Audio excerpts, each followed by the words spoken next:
Na apresentação desta noite, estaremos falando sobre a lição O Último Império da Terra. E sim, as profecias bíblicas tratam deste assunto. Mas antes de entrar no assunto, eu gostaria que fôssemos lá fora, nas ruas, onde nossa equipe de mídia foi às principais cidades e fez algumas perguntas relevantes, para ter uma ideia de qual é o pensamento do público em geral a respeito profecias, sonhos de Armagedon. Bem, ouça por você mesmo.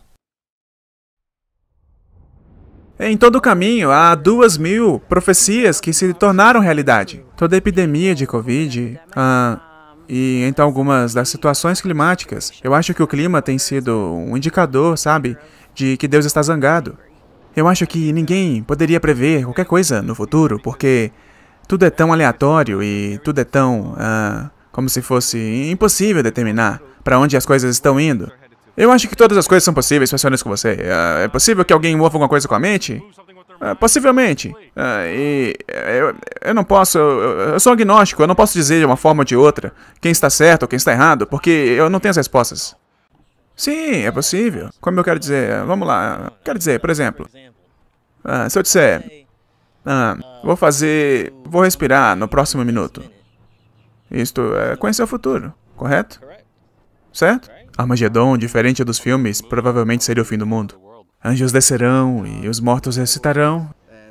Seria o anticristo contra os anjos. Armagedon é o último dia, tudo está destruído. Todo mundo morre. Bem, o Armagedon é suposto ser a batalha final nas planícies de Megiddo. Bem, aí está, amigos. Vocês podem ver que há bastante diferença de opinião sobre algumas profecias bíblicas, temas do Armagedon. E essa noite estaremos falando sobre o último império da Terra. Agora, se você ler o livro de Apocalipse, você verá que parece haver uma batalha entre duas cidades ocorrendo no Apocalipse, que toma o caminho de volta ao livro de Gênesis.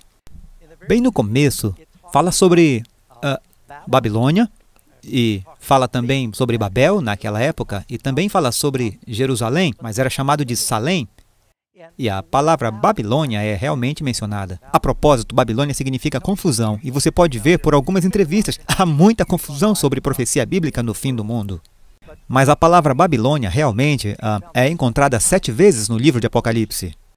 Jerusalém só é encontrada 3 vezes. Reino é encontrado 7 vezes também. Mas a fim de entender como Babilônia se encaixa no Apocalipse, como mencionei, dos 404 versículos do Apocalipse, 278 são encontrados quase palavra por palavra em algum lugar da Bíblia. Então, voltando no Apocalipse, podemos ver, lendo no Apocalipse, eu deveria dizer, podemos ver em Apocalipse 18, 21, assim como violência será que aquela grande cidade de Babilônia será lançada abaixo e não mais será encontrada. Várias vezes o Apocalipse fala sobre a queda de Babilônia. O que significa? Quem é Babilônia? Fala sobre o mistério babilônico em Apocalipse. Bem, se você voltar no princípio, você encontrará a primeira referência à Babilônia no Apocalipse, no Gênesis, capítulo 10. Nimrod foi quem fundou a cidade. Mas quando lemos no capítulo 11, sobre como após o dilúvio, os homens queriam fazer um nome para si mesmos. Deus disse a eles: se espalhem, dispersem, frutifiquem, multipliquem-se. Mas eles congregaram, e ao invés de crerem, eles não seriam destruídos com outro dilúvio. Eles pensaram: vamos fazer uma torre, fazer um nome para nós mesmos, para que possamos nos salvar no caso de não confiarmos em Deus. Então Babilônia e toda aquela torre, sendo confusa e amaldiçoada, tornou-se um símbolo para confusão na Bíblia. Diz, portanto, seu nome é chamado de Babel, porque lá o Senhor confundiu a linguagem de toda a terra. E digo a vocês, amigos, há muita confusão espiritual no mundo hoje. Agora, quando você pula adiante na Bíblia para o livro de Daniel, foi quando a Babilônia alcançou realmente o seu zênite. Porque você vê, Jerusalém foi conquistada por Nabucodonosor II, este grande rei da antiga Babilônia. E as pessoas foram levadas para a Babilônia, e lá foram mantidas em cativeiro. Assim, quando se fala sobre Babilônia, conquistando o povo de Deus e levando-os para longe, existe essa batalha entre o povo de Deus e o reino da Babilônia que vemos reproduzidos através das Escrituras. Então, o reino de Nabucodonosor durou por volta de 612 a.C. a 539 d.C. Mas se você for para Daniel capítulo 2, se vocês têm suas Bíblias, voltem lá. Descreve o rei tendo um sonho. E depois que seu reino foi estabelecido e firmado, ele começou a perceber, sabe, eu construí isso, mas quanto tempo vai durar? E enquanto pensava sobre o futuro e quanto tempo o seu reino duraria, o Senhor deu a este poderoso monarca um sonho vívido incrível. Agora, alguns sonhos são apenas o resultado das coisas estranhas que acontecem durante o dia. Eu sei que eu costumava jogar muito raquetebol. Antes do Covid, eu jogava mais raquetebol. E eu joguei tanto que às vezes eu estava deitado na cama, Karen estava deitada ao meu lado, ela segurava meu braço e eu balançava. Ela dizia, você está bem? Não, eu estava tentando fazer uma jogada. Dos meus sonhos. Então, você sabe, porque da muita ocupação vem os sonhos, diz Salomão. Mas às vezes temos sonhos que são extremamente reais e vívidos, como uma visão. O rei sabia que havia algo diferente sobre este sonho. E vamos mostrar a você onde encontrar na Bíblia. Este sonho é encontrado em Daniel capítulo 2. Eu vou ler versos, vamos ver. Eu vou ler em Daniel capítulo 2, versículos 31 até o 35, que descreve o que o rei viu, e depois vamos voltar a falar sobre essa história. Daniel capítulo 2, verso 31. Tu, ó rei, estavas vendo, e eis aqui uma grande estátua. Esta estátua, cujo esplendor era excelente, e estava de pé diante de ti, e sua aparência era terrível. A cabeça daquela estátua era de ouro fino, o seu peito e os seus braços de prata, o seu ventre e as coxas de cobre, as pernas de ferro, os seus pés em parte de ferro e em parte de barro. Estavas vendo isto quando uma pedra foi cortada sem auxílio de mão, a qual feriu a estátua nos pés de ferro e de barro, e os esmiuçou. Então o ferro, o barro, o bronze, a prata e o ouro foram juntamente esmiuçados, os quais se fizeram como pragana nas eiras do estio. E o vento os levou e não se achou lugar algum para eles. Mas a pedra que feriu a estátua se tornou grande monte e encheu toda a terra. Aí você tem aquela visão. Fizemos nosso melhor para recriar aquela visão para que você possa vê-la e tenha retratado em sua mente. De fato, na prateleira atrás de mim, você pode estar se perguntando se você viu uma ampla imagem do set aqui. Nós temos esse artefato. Não, eu só quero ter certeza de que ninguém pense que estamos queimando incenso diante de estátuas em nosso escritório do Amazing Facts. Isso é proibido na Bíblia. Isso é uma espécie de representação ou uma reprodução do que o rei viu em seu sonho. Nós o chamamos de Melvin. Espero que ninguém ouça que nomeamos Melvin. Mas Então, de qualquer maneira, este sonho descreve a história do mundo. E então, com este pano de fundo, vamos em frente entrar em nosso estudo desta noite. Indo novamente através desses estudos, no formato de perguntas e respostas, nos ajuda a fazer as perguntas certas e olhar na Bíblia pelas respostas. A propósito, eu vou dar muitas citações da Bíblia esta noite. Então, você pode anotar para rever mais tarde. E você pode solicitar as lições e baixá-las. Elas irão ajudá-lo a entender isso. Pergunta número 1. Por que Deus deu esse sonho ao rei da Babilônia? Você leu em Daniel 2:28? Ele disse, mas há um Deus no céu, o qual revela os mistérios. Ele, pois, fez saber ao rei Nabucodonosor o que há de acontecer nos últimos dias. Então, o que seu sonho tem a ver? O que vai ser nos últimos dias? Ele diz, eu estou te contando um segredo. Este sonho está revelando algo sobre o futuro. Agora, quando Nabucodonosor teve o sonho, ele fez o que os monarcas costumavam fazer naquela época. E você se lembra na Bíblia quando o faraó teve esse sonho de 7 vacas gordas e as 7 magras, e os 7 anos de espigas de milho cheias e as 7 miúdas, e chamou seus sábios e disse, o que isso significa? E eles não foram capazes de dizer. Esses grandes monarcas muitas vezes tinham mágicos e feiticeiros e conselheiros que passaram por todos os encantamentos diferentes para supostamente guiar o rei com sua sabedoria. E isso era bastante comum na China, Babilônia, Egito e muitos dos impérios. Então ele chamou seus sábios, seus mágicos e feiticeiros e disse, eu tive esse sonho, eu sei que é um sonho divino, é diferente. Deus estava me dizendo algo, eu senti a intensidade disso. Digam-me o significado do sonho. E eles disseram, ok, é por isso que nós estamos na folha de pagamento do rei. Diga-nos o sonho e vamos fazer. Quer dizer, vamos dizer ao rei o que o sonho significa. Bem, eles eram muito bons em inventar coisas, mas... o rei disse, sabe, já está ficando confuso. Eu não sei se você já teve um sonho antes que você diga, uau! E então você tenta contar mais tarde para alguém e você, está ficando difícil de lembrar. Porque a parte do cérebro que faz sonhar em seus níveis cerebrais, não é a mesma parte lúcida do seu cérebro com a qual você pensa, o cérebro consciente. E assim, são frequentemente separados por um véu e é difícil lembrar. Então o rei disse, ok, rapazes, eu quero ver se vocês são autênticos. Se vocês realmente têm discernimento divino, digam-me o sonho, então eu saberei que vocês podem me dizer a interpretação e que vocês não estão apenas inventando. Bem, eles começaram a enrolar e disseram, bem, isso é um pouco irracional. Não há nenhum rei que jamais pediria aos seus mágicos ou seus sábios algo como isso. Você nos conta o sonho e nós contaremos a você a interpretação. E ele estava ficando cada vez mais frustrado com eles, até que finalmente, o rei, sabendo da importância disso e começando a duvidar da autenticidade dos seus sábios, ele emitiu um decreto para que todos fossem reunidos e executados se não pudessem dizer qual era o sonho e qual era a interpretação. Quando os conselheiros do rei falharam em revelar e interpretar o sonho, qual foi a ordem de Nabucodonosor? Ele, na verdade, começou a reunir seus conselheiros legais. Eles disseram, vamos fazer um decreto, porque se você vai acabar com todos os homens sábios em seu reino, é melhor oficializar.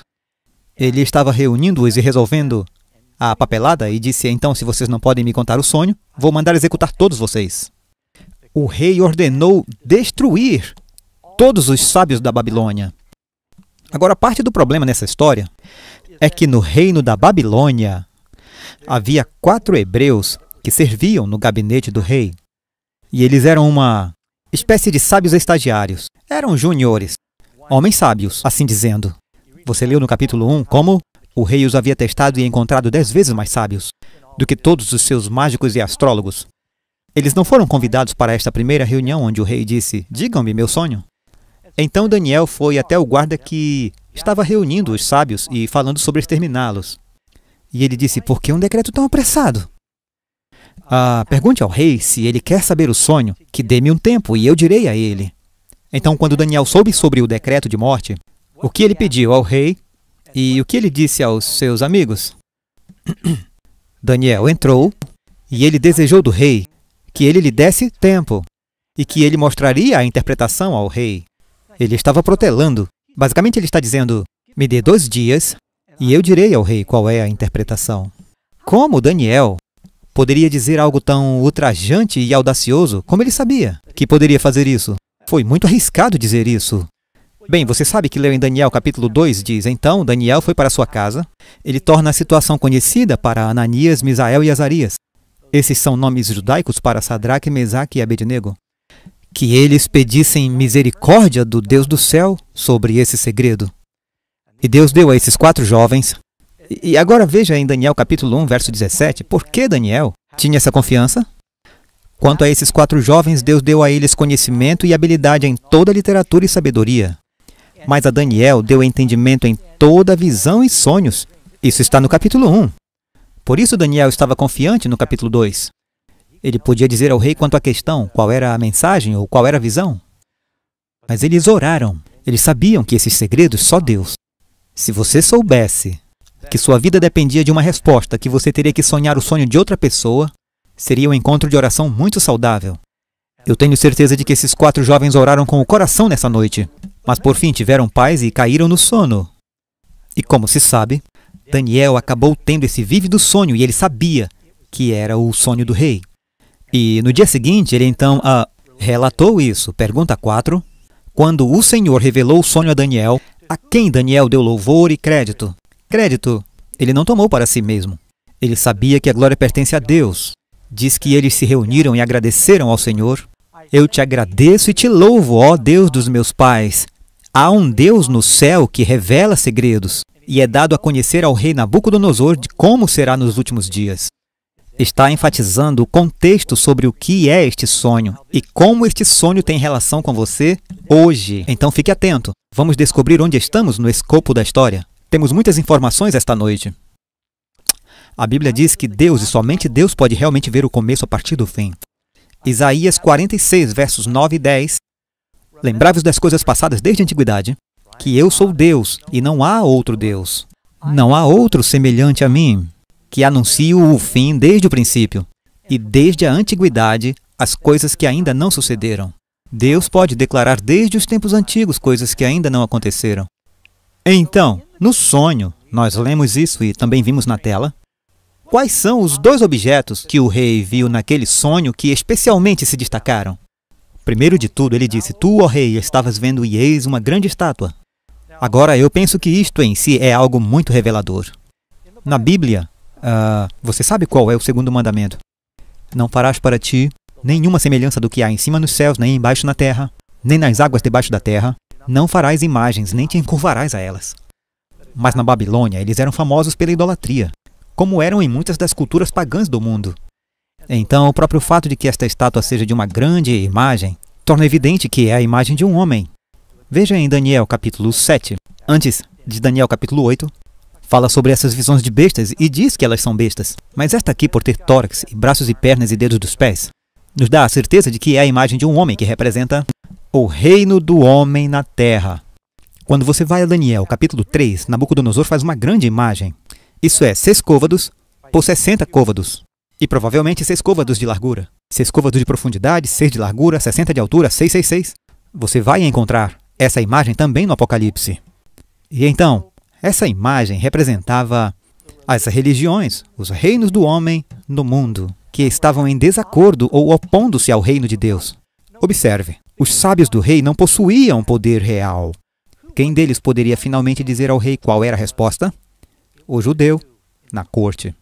Nos dias de Faraó, os sábios não puderam dizer ao faraó sobre o sonho. Quem teve a resposta? Foi José, o judeu, no tribunal. E você verá isso acontecer muitas vezes na história.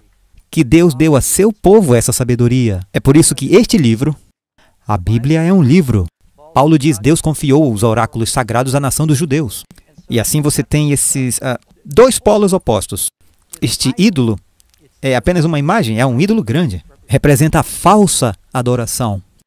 Essas são as batalhas que você verá nos últimos dias entre aqueles que adoram a Deus e aqueles que adoram a besta e sua imagem. Então, uma coisa que você vê é esta grande imagem. A outra coisa que você vê é que há uma pedra cortada sem mãos. Agora vai subir um pouco aqui, mais tarde você vê. Quando os judeus fizeram o altar, eles foram informados: não ergam suas ferramentas sobre a estátua, ou ela será poluída, ela será profanada. Eu não quero que sejam tentados a esculpir esta pedra, mesmo que seja um altar ou qualquer coisa ornamentada. Pois não quero que sejam tentados a adorar ídolos, eu quero que vocês simplesmente peguem pedra crua. Assim, quando diz que esta pedra foi cortada sem as mãos do homem, está falando sobre a verdade de Deus. Jesus é a rocha eterna. Cristo diz: aquele que ouve estas minhas palavras, este é o homem sábio que construiu sobre a rocha. Davi derrubou Golias com uma pedra. Então isso representa a palavra de Deus. Então você tem esses dois símbolos contrastantes. Um é ouro, prata, todos tesouro terreno. Mas o outro é uma pedra. Os 10 mandamentos, a palavra de Deus escrito em pedra. E assim, imediatamente, um judeu lendo isso entenderia: você tem dois elementos opostos aqui. Número 6. O que a cabeça de ouro representa? Agora vamos começar a ir por meio desses diferentes elementos na visão. E descobriremos ponto a ponto o que eles significam. Bem, Daniel disse ao rei muito claramente quando ele interpretou. Apenas leia o capítulo 2 de Daniel e você achará tudo isso. Ele disse: tu és a cabeça de ouro. Agora, ouro, claro, é o mais precioso dos metais que você encontra na visão. E Nabucodonosor era o rei de um dos mais majestosos impérios do mundo. Eu tenho algumas anotações aqui de um antigo historiador, conhecido como Heródoto. E ele dá uma descrição de como era a antiga Babilônia. Deixem-me ler um pouco disso para vocês. Babilônia alcançou sua glória durante o reinado do rei Nabucodonosor II, de 604 a 562 a.C. Era provavelmente a maior cidade da antiguidade. Toda a cidade da Babilônia era um imenso quadrado, totalizando 15 milhas de cada lado, 60 milhas ao redor. Babilônia, com um templo de Marduk em cada lado, e a Torre de Babilônia no centro. A cidade foi dividida em 2 partes iguais, com o rio Eufrates correndo sob os muros. Percebam que veremos isso depois essa noite. O rio Eufrates correndo sob as paredes, que também serviam para irrigar e condicionar o ar em toda a metrópole, tinha 25 avenidas com 150 pés de largura. Só queria que nossas ruas fossem largas assim, que atravessavam a cidade de norte a sul. O mesmo número cruzava em ângulos retos de leste a oeste, perfazendo um total de 676 grandes blocos, 1.207 quilômetros cada, com ruas menores, é claro, cruzando aquelas. O rei Nabucodonosor também construiu fortificações maciças, com paredes imensamente espessas que mediam entre 67 pés na base a 54 pés no topo. E sabe, historiadores lutam com isso, mas Heródoto acaba de dizer 320 pés de altura. Agora, quando você vê as pirâmides, 600 pés de altura, você pensa, quem sabe? Muitos desses tijolos foram retirados após a queda de Babilônia e usados para reconstruir outras coisas, e eles simplesmente desapareceram. E isso nos diz que um historiador disse que 4 carruagens podiam correr no topo dos muros de Babilônia. Ela não somente era grande, como também linda. Os prédios públicos foram revestidos com brilhantes tijolos vidrados. Aqui está uma foto de um dos portões, o portão de Ishtar, que foi cuidadosamente escavado na Babilônia anos atrás e foi reconstruído, remontado em Berlim, em um museu. E apenas para te dizer algo sobre a beleza da cidade nessa época. E diz que as paredes externas eram amarelas, os portões eram azuis, as rosas do palácio eram vermelhas e os templos eram brancos. Tudo isso mais os famosos jardins suspensos da Babilônia, uma das 7 maravilhas do mundo antigo. A propósito, o que aconteceu é que Nabucodonosor se casou com uma garota das montanhas e ela foi para as planícies da Mesopotâmia. Ela sentiu saudades de casa por não haver montanhas, tudo era plano. Ele disse, eu construo uma. Então ele construiu uma montanha na cidade e plantou árvores e jardins de todo o mundo conhecido. E ele tinha bombas muito inteligentes que bombeavam água até o topo, criando cachoeiras enquanto desciam, e muitos historiadores dizem que era muito lindo. Lindo, uma das maravilhas do mundo. Fez uma montanha para a esposa. Senhora Batchelor, nem pensar numa coisa dessas. Todo esse esplendor era diferente de qualquer cidade. Você entende por que Nabucodonosor em um ponto se tornou tão orgulhoso? Ele foi à varanda, observou a Babilônia enquanto o sol estava se pondo e disse, esta não é uma grande Babilônia que eu construí? Havia ouro em todo lugar. Havia toneladas de ouro. Nabucodonosor conquistara Jerusalém. Ele carregou todo o ouro do templo de Salomão, o que eram toneladas de ouro, carregadas para a Babilônia, e ele conquistou muitas outras nações. E toda a receita de impostos era imensamente rico. Ele foi a cabeça de ouro. O reino de Babilônia duraria para sempre? Bem, ouvimos que o ouro então fez a transição para outro metal, representando o outro reino. Agora a Bíblia entra em muitos detalhes para nos contar sobre esse peito e braços de prata. Diz, depois de ti surgirá outro reino, inferior a ti, ainda forte e poderoso, mas não poderoso, forte ou glorioso como aquela cabeça de ouro. E você sabe que a Bíblia nos conta como tudo isso aconteceu.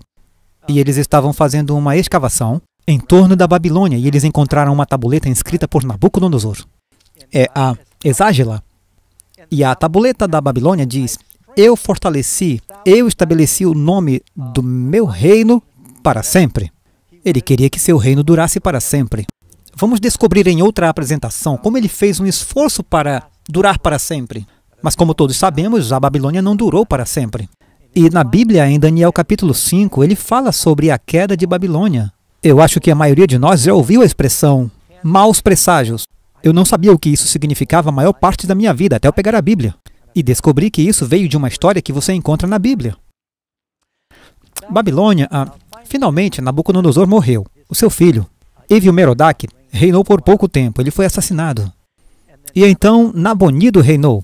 E o filho de Nabonido era Belsazar. E enquanto seu pai estava fora fazendo arqueologia em outras partes do reino, ele decidiu fazer a festa. E ele não estava nem um pouco preocupado com os medos e os persas que ameaçavam atacar, pois nunca atravessariam as paredes da Babilônia, ele disse. Eles são como moscas lá fora, não precisamos nos preocupar com os medos dos persas. Então, para mostrar que não tinha medo, ele deu uma grande festa. Ele disse, temos comida suficiente na cidade para nos manter 20 anos, e eles tinham uma boa quantidade. Alguns desses cercos, onde um reino cercava o outro, duravam anos. Nabucodonosor levou 2 anos acampado fora de Jerusalém para conquistar a cidade. Os romanos acamparam fora de Massada por 3 anos. Então Belsazar disse, o general Ciro e os persas fora da cidade, eles nunca vão conquistar-nos. Eles não têm condições para resistir mais do que nós. Então ele deu uma grande festa. Em algum momento, eles jogavam comida para fora dos muros, mostrando aos persas que eles não tinham medo. Mas então eles cometeram um erro fatal. Durante aquela festa, o rei tinha ouvido que Daniel havia predito que o reino da Babilônia não duraria para sempre. E ele disse, vamos mostrar quem é o Deus mais poderoso, o Deus de Jeová ou os deuses da Babilônia. Tragam os vasos sagrados que nós capturamos no templo de Jerusalém. E eles trouxeram esses vasos de ouro do templo de Salomão. E eles começaram a enchê-los com bebida fermentada, e eles começaram a brindar e louvar seus deuses de ouro e prata e madeira e pedra. E enquanto ele estava blasfemando do Deus do céu, de repente, uma mão sem sangue foi iluminada e começou a escrever no gesso das paredes neste enorme salão da Babilônia.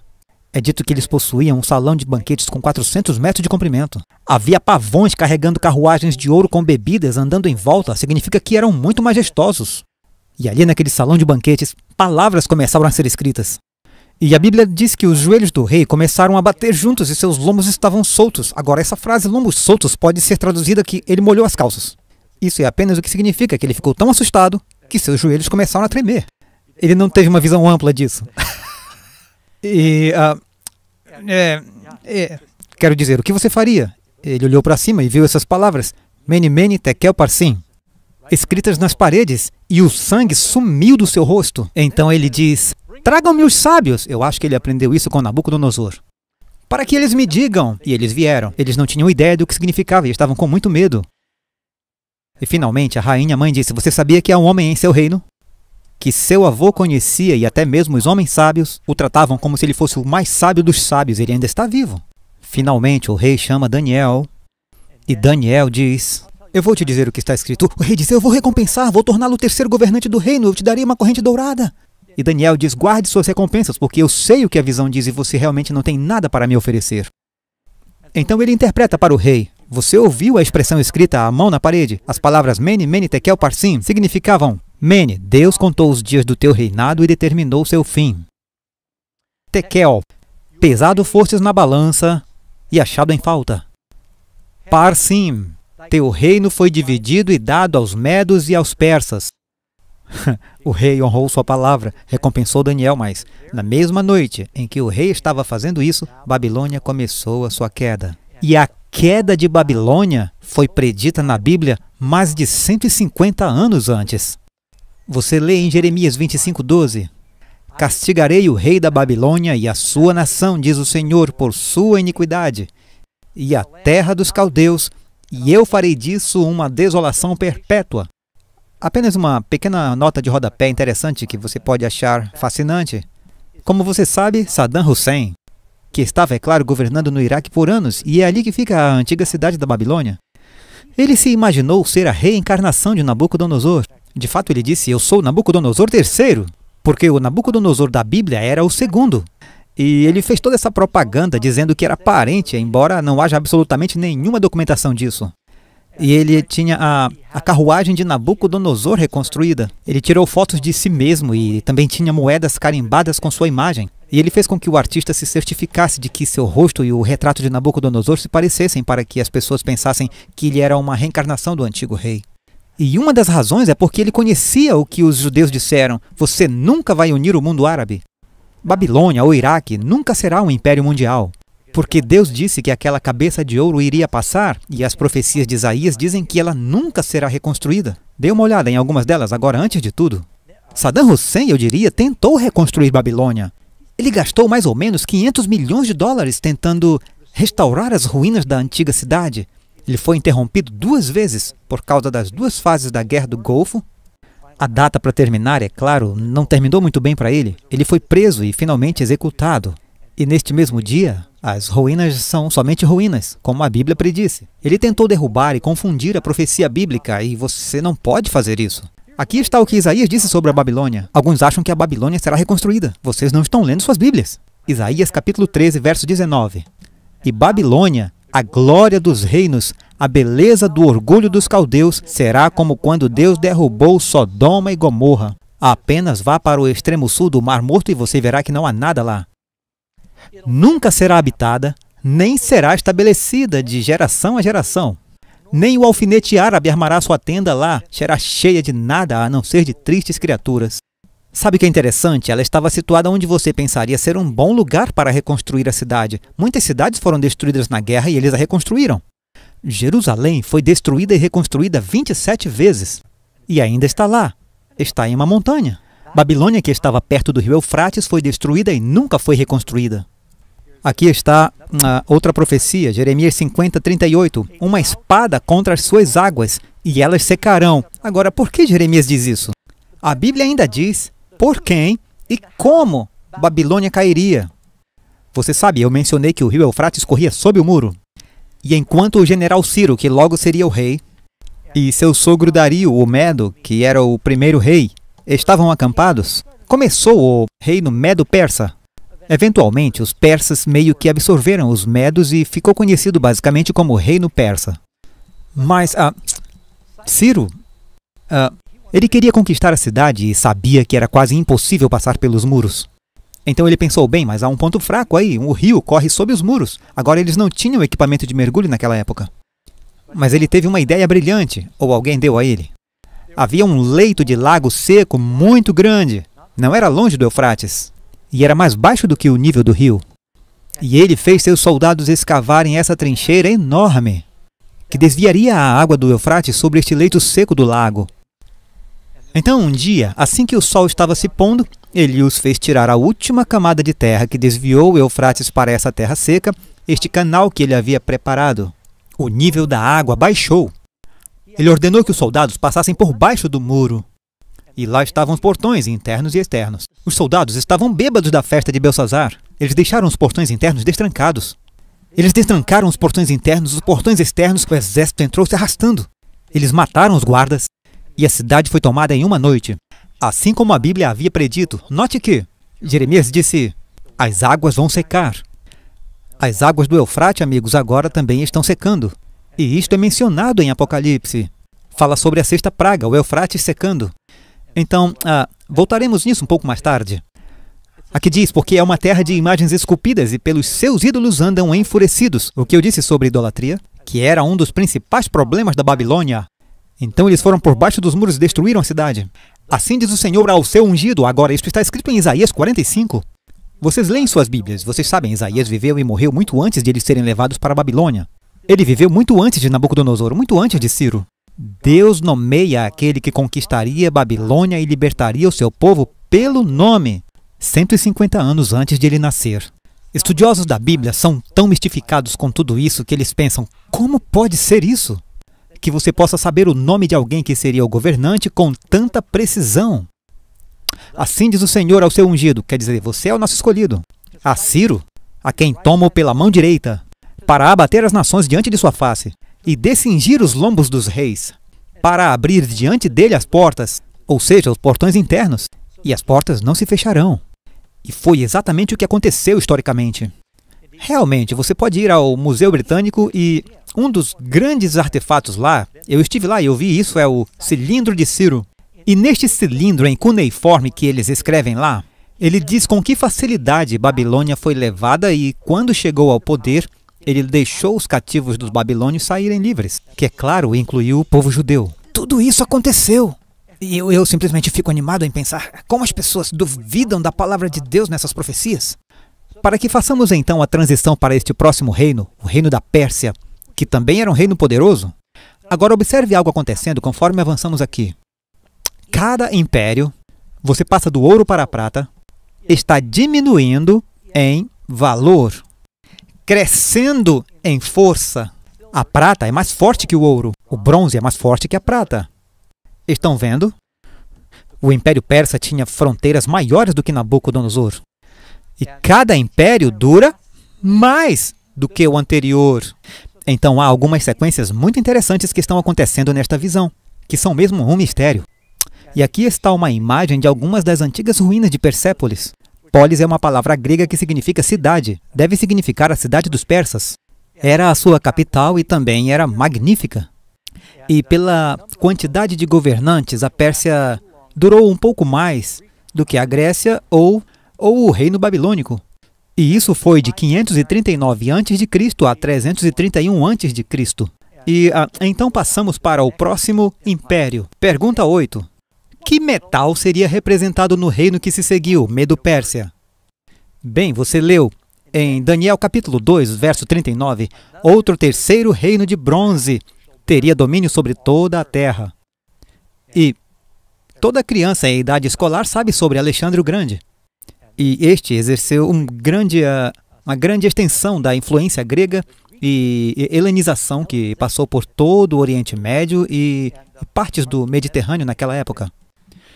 Ariano, o historiador grego, disse: eu estou persuadido de que não há nação, cidade ou pessoa, estando onde o seu nome não tenha alcançado.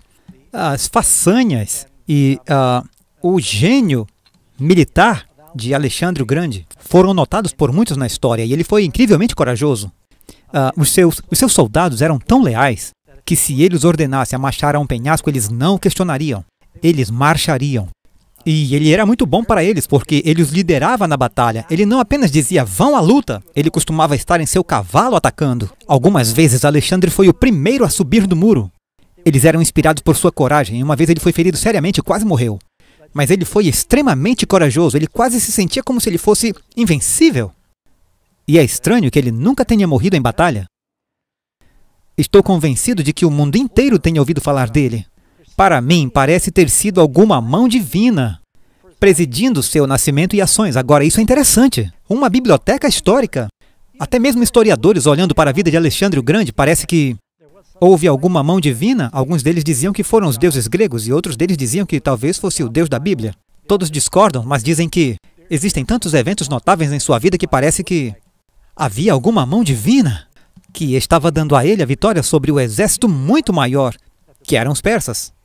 Você provavelmente ouviu a história sobre os bravos gregos, que lutaram contra os espartanos, contra uma enorme força dos persas.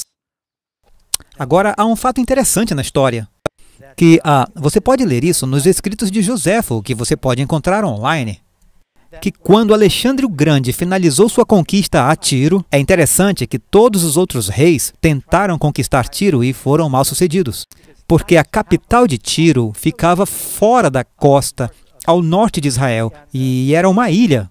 E eles eram os fenícios, eles eram realmente os mestres do mar.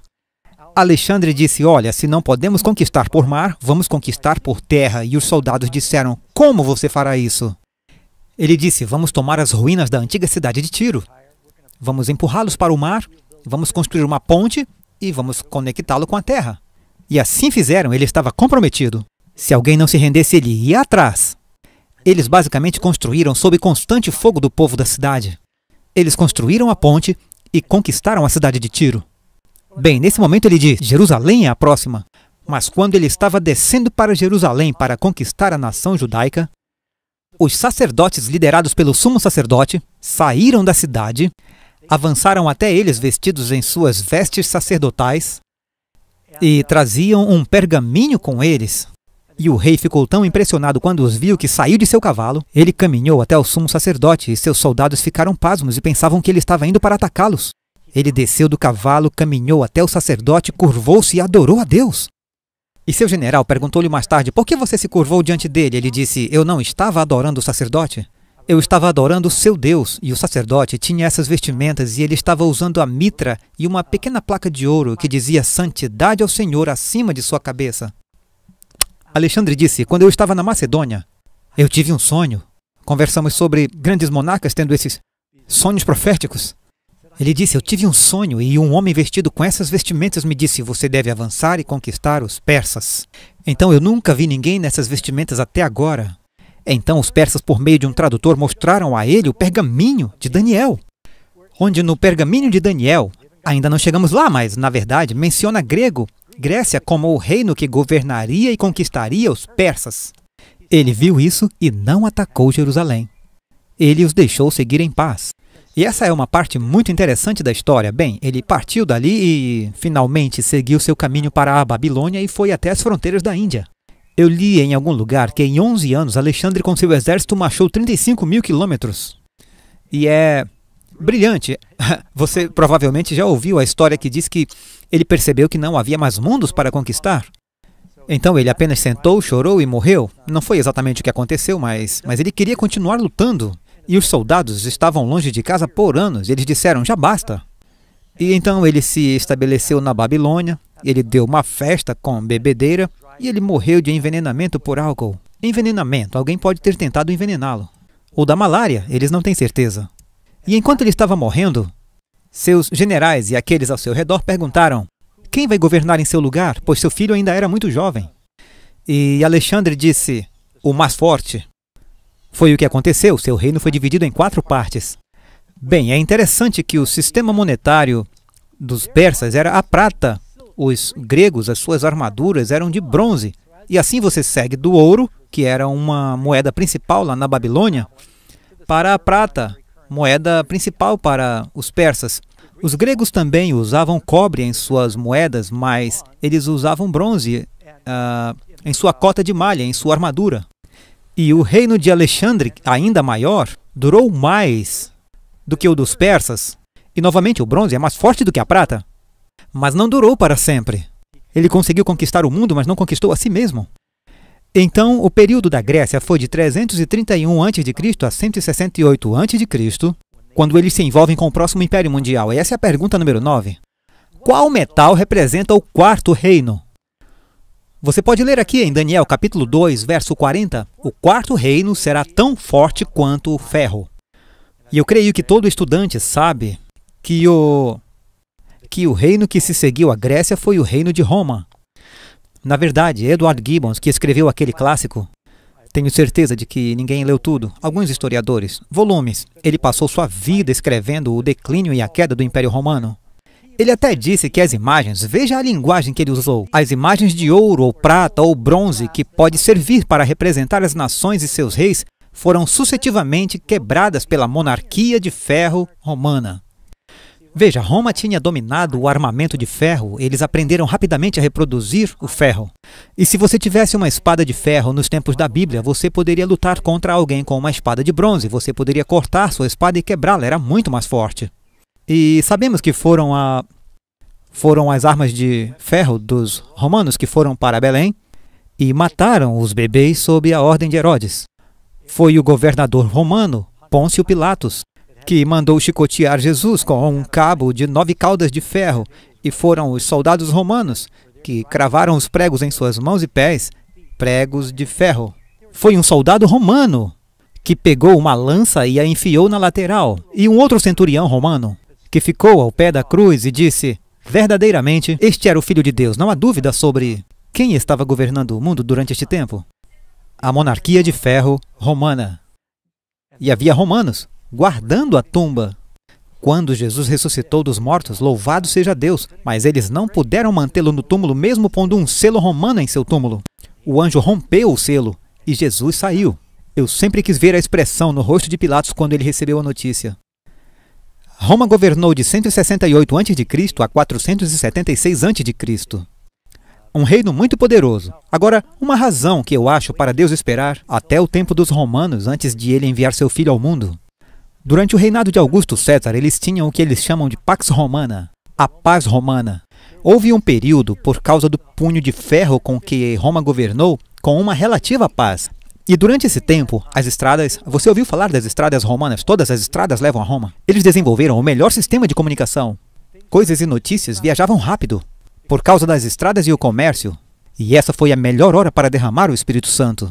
Porque quando os judeus no Pentecostes chegavam de todo o Império Romano para adorar, e o Espírito Santo foi derramado, eles rapidamente se espalharam com a mensagem do Evangelho por aquelas estradas romanas, por todo o mundo. Então, claro que houve algum plano brilhante para Jesus ter vindo naquela época. Mas o Império Romano também não permaneceria, não a Roma governada pelos Césares. O que aconteceria após a queda do Império Romano? Diz que o reino será dividido como os dedos dos pés eram em parte de ferro e em parte de barro.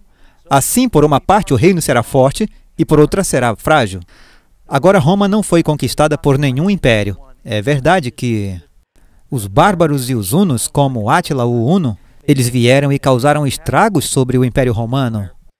Mas se você ler em Philip Myers, na verdade, no primeiro livro de Edward Gibbons, ele descreve as 5 coisas que causaram a queda do Império Romano, e eu creio que você vai achar isso interessante. Porque alguns deles, eu acho que veremos no mundo de hoje. 5 coisas que levaram à queda de Roma.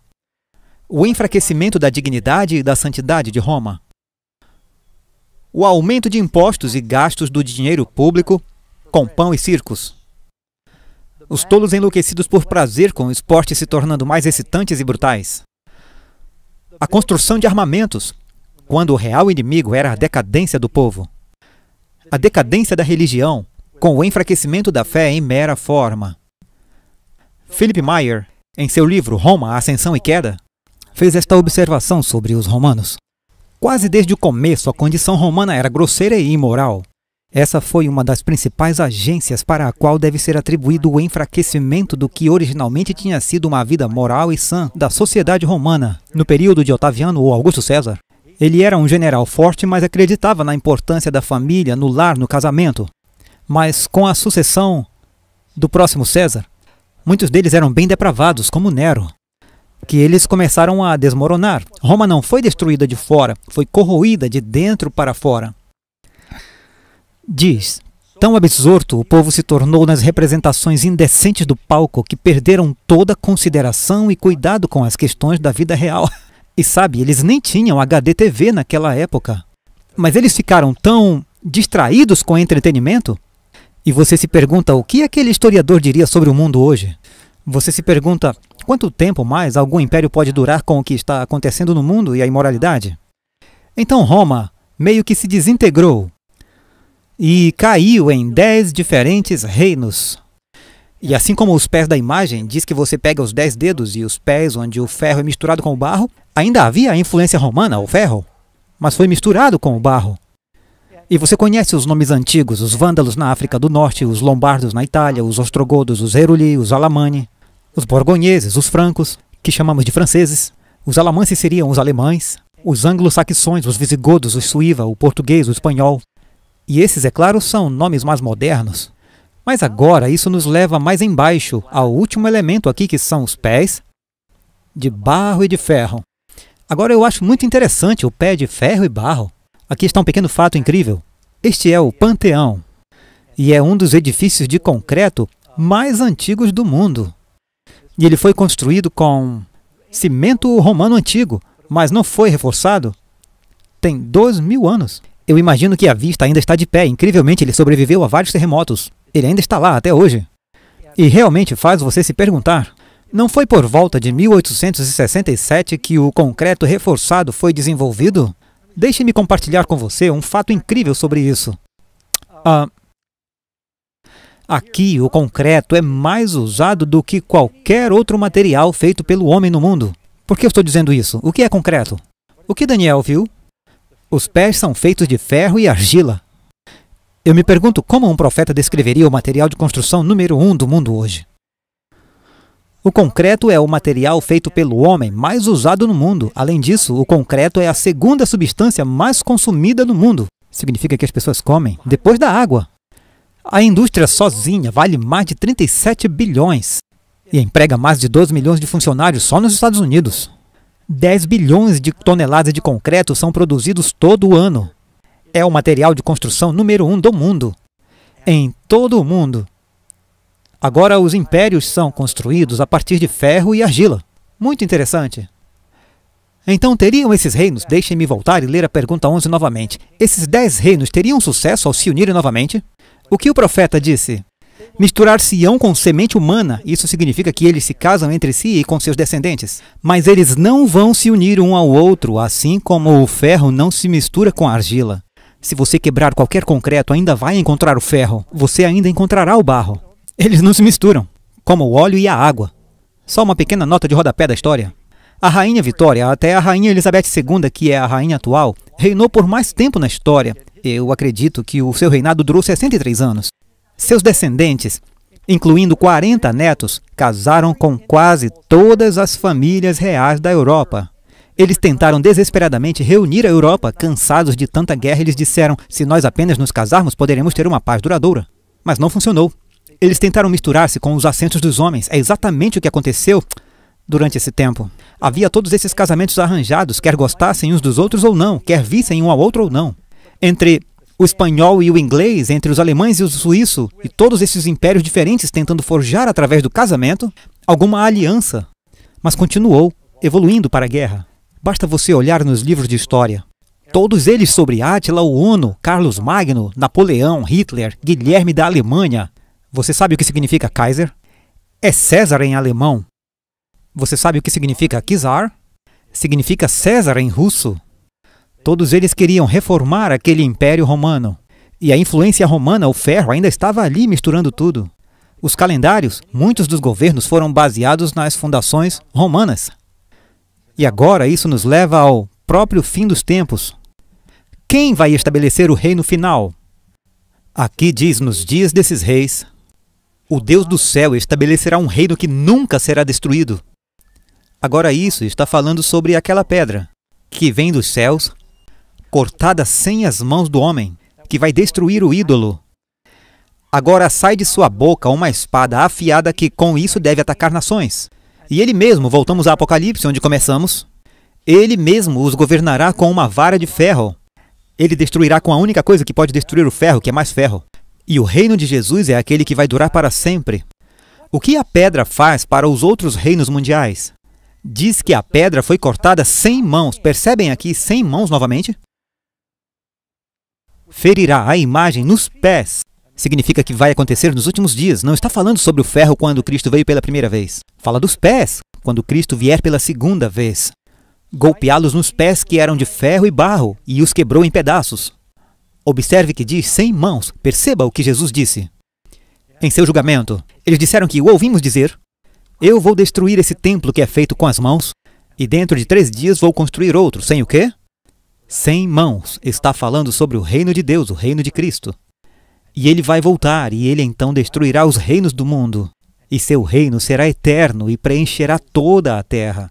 A Bíblia nos diz que ele criará um novo céu e uma nova terra, onde habita a justiça. E a pedra que feriu a imagem tornou-se uma grande montanha. Montanhas na Bíblia frequentemente simbolizavam reinos. E preenche a terra inteira, não há competição. Não há montanhas, há uma montanha, um povo. E se quiser estar nesse reino, você precisa fazer parte desse povo. Então vamos revisar rapidamente aqui o que vimos na história. A visão diz que você tem ouro, que é qual reino? Babilônia. Prata é Medo-Pérsia. Bronze é Grécia. Ferro é Roma. O ferro e o barro, o reino da Europa dividido. E a grande pedra é o reino de Cristo. Tudo aconteceu em ordem e não vá se perder nisso. Cada reino dura mais do que o anterior. Cada reino é mais difícil do que o anterior. E você também percebe que o valor dos reinos terrestres, o ouro, a prata, o bronze, o ferro, diminuem em valor. E o último é aquele que é de valor eterno. É a rocha, Cristo, a rocha eterna. Sabe, amigos, depois de ouvir a clara interpretação de Daniel, esta é a pergunta 14, na verdade é um apelo. Após Daniel lhe contar o sonho, o que Nabucodonosor disse sobre o Senhor?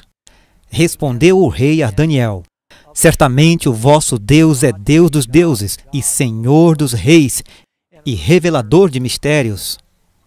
Você consegue imaginar a expressão no rosto do rei?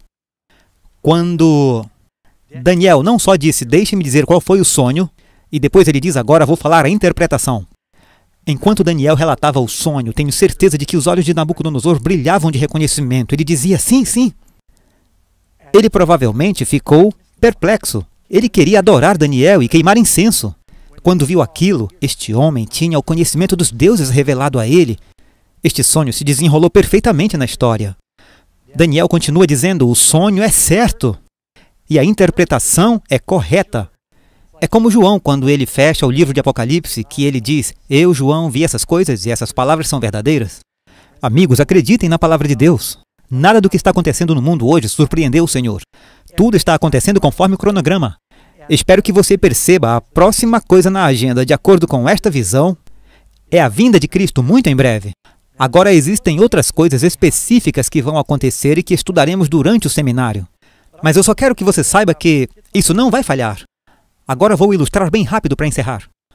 Suponha que eu o convide para visitar a senhora Batchelor e eu nas colinas. Eu vou dar o endereço exato aqui. Fica aqui comigo. Eu digo, ok, você sai na Interestadual e você dirige para o norte até chegar à cidade dos Salgueiros. E lá nos Salgueiros você verá uma estátua de 30 metros de altura feita de ouro. E lá vai dizer Rodovia 162, Babilônia. E lá você vira à esquerda. Então você dirige a estrada e com certeza há Salgueiros. E você não vê muitas estátuas de 30 metros de altura de ouro que dizem Babilônia. E você diz, é isso, virar à esquerda e você vira à esquerda. E então eu digo, dirija por 1 hora. E você chega a uma estátua de 30 metros que diz Estrada Persa. E você vira ali e dirige por 1 hora, e aí está você. Estátua de 30 metros, de prata, Estrada Persa. Você vê? Bem, não deve ser, não posso estar no caminho errado, não é? Não vejo isso todo dia, vire à direita. E eu digo, mais 1 hora, o que você vai ver? Então você vai acabar vendo uma estátua de 30 metros, de bronze, que diz Estrada Grega. E você vira lá. E então eu digo para você ir mais 1 hora. E então você verá uma estátua de ferro e diz Estrada Romana, vire à esquerda aqui. E então, 1 hora depois, você verá uma estátua de ferro e barro, 30 metros de altura. Você vira à direita ali e lá diz ferro e argila. E então eu digo, no final dessa estrada, você vai encontrar a minha casa. Quem duvidaria que depois de tudo ao longo das instruções, aconteceu exatamente como eu disse, e que na última parte iria falhar? Amigos, Deus delineou perfeitamente o que está acontecendo no mundo, dos dias de Daniel até os nossos dias. Eu deveria mencionar aqui. Alguém vai dizer, Pastor Doug, como é que esta visão não fala sobre os outros grandes impérios? Não houve outro grande império? E os Incas, os Aztecas? E na China? Havia outros impérios no mundo. Na Índia, isso é verdade. Isso é lidar com os impérios que tiveram poder sobre o povo de Deus. E então, é por isso que eles enfatizaram, isso é exatamente o que aconteceu na história, amigos. Por que duvidarem da última parte, que Jesus está voltando? A próxima coisa na lista é que Jesus vai voltar. E isso é uma boa notícia, você fazer parte do seu reino. Quando Jesus abriu sua boca e começou a pregar, ele disse, arrependam-se, pois o reino dos céus está próximo, há 2000 anos atrás. Você pode escolher se tornar um cidadão deste reino. Neste momento, somos embaixadores em um país estrangeiro. Mas logo Jesus voltará e ele conquistará todos os reinos deste mundo. E ele finalmente criará um novo céu e uma nova terra. Você quer ser parte deste reino? A única maneira de isso acontecer, amigos, é você vir a Cristo e lhe pedir para ser seu Salvador e perdoar os seus pecados e enchê-lo com seu Espírito. Ele promete que você pode nascer de novo. E ele quer que você esteja nesse reino. Ele morreu para tornar isso possível.